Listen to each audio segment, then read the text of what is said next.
entah kan apa ya. Saya bisa ngelihat badan saya sendiri Mang. Jadi saya ngelihat badan saya sendiri, tapi sebelumnya itu terjadi. Jadi di jempol kaki saya itu kayak ditarik Mang.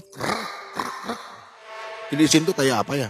Kayak air yang surut sampai kepala. Dan saya bisa ngelihat badan saya.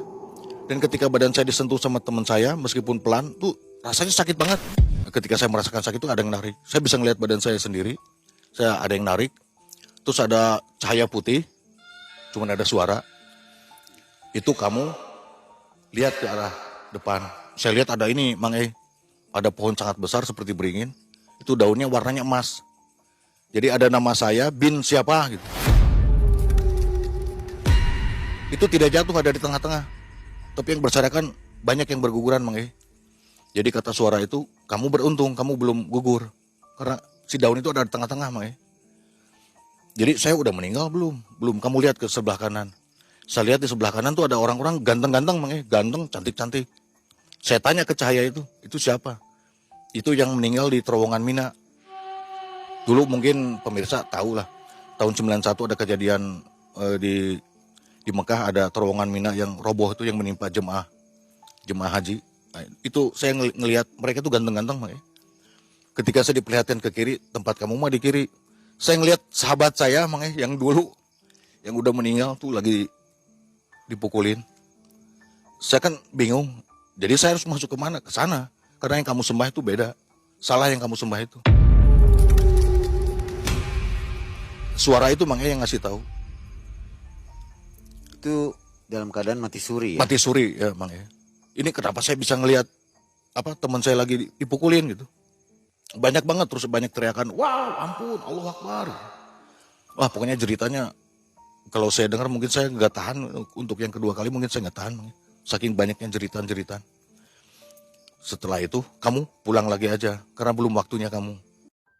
Maaf Mang, kalau saya cerita ini, sorry emosi saya meledak-ledak. Ya nggak apa-apa. Nah, sesudah itu tak lama meninggal ayah saya.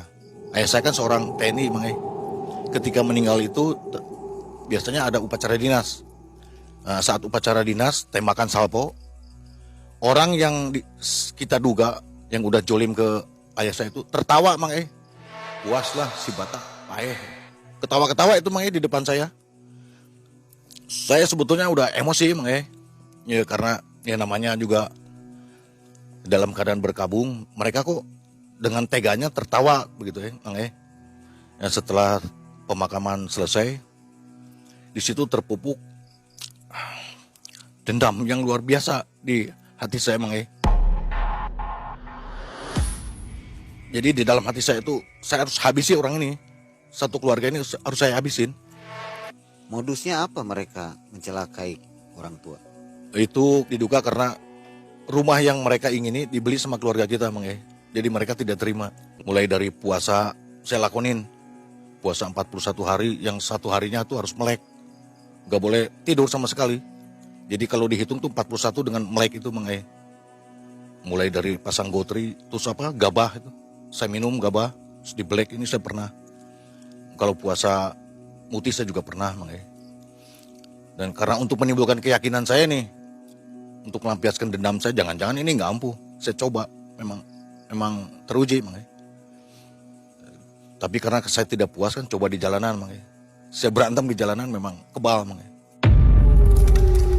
Nah suatu saat kita itu punya tongkrongan, itu di tengah kota Cimahi Mang. Jadi di samping toko-toko, satu saat ada preman lah yang meminta jatah ke toko yang biasa deket kita nongkrong itu secara paksa Mang. Nah, saya kan nggak, sebagai orang yang sudah dekat dengan pemilik toko, bela Mang. Akhirnya terjadi perkelahian. Ya, dari situ kan saya timbul hati saya nih, saya mau coba nih, benar nggak saya kebal gitu. Memang coba saya kebal Mang. Malah saya berapa kali kalau berantem tidak puas kalau orang itu tidak membawa senjata, saya kurang puas Mang. Saya suruh pulang dulu, kamu pulang dulu bawa senjata. Kalau cuma tangan kosong, saya kurang pas, jadi kurang meyakinkan saya kalau saya ini mempunyai kekuatan kanuragan kayak gitulah Mang. Sampai suatu saat saya pernah masuk penjara Mang. Kasus 351 berantem Mang. Iya, kasusnya awalnya saya lagi jalan Mang. Orang itu kayak ngeledek gitu Mang. Nah, setelah mempunyai ilmu itu saya rasakan saya cepat emosi, temperamen, Bang. Jadi saya samperin, saya hajar orang itu, Bang. Jadi memang saat itu saya tidak membawa senjata, tapi secara refleks saya ada batu di situ. Saya pukulin kepalanya sampai pecah, Bang.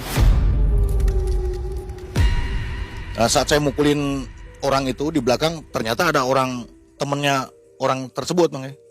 Mukulin ke saya 3 orang, saya biarin aja, yang penting ini hancur. Sampai saya masuk penjara karena ternyata yang saya pukulin itu saudara polisi, Bang. Tapi kembali lagi, Bang, ketika saya udah masuk Islam kan, kembali lagi saya tidak boleh dendam. Akhirnya dendam itu saya padamkan lagi. Dari kisah ini ada pesan untuk penonton Malam Mencekam. Kalau menurut saya, Bang, ya, mohon maaf saya bukannya menyinggung praktisi yang lain ya. Banyak sih praktisi yang baik juga. Kalau sekiranya kita mengalami santet, cobain dulu dengan sendiri. Perbanyak sodako, jikir. Karena saya alhamdulillah sembuh itu dengan jikir dan sodako, Bang. Saya udah berobat kemana-mana, ya tidak mengalami kesembuhan. Akhirnya saya dengan jikir sendiri sama sodako ke anak yatim. Alhamdulillah sekarang saya sehat, Bang. Boleh diijazahkan mungkin zikir yang baiknya. Saya memperbanyak sholawat, Bang. Selawat. Sholawat sama al-falak. Ya, Itu saja. itu saja. Sholawat yang paling banyak saya amalkan, Bang.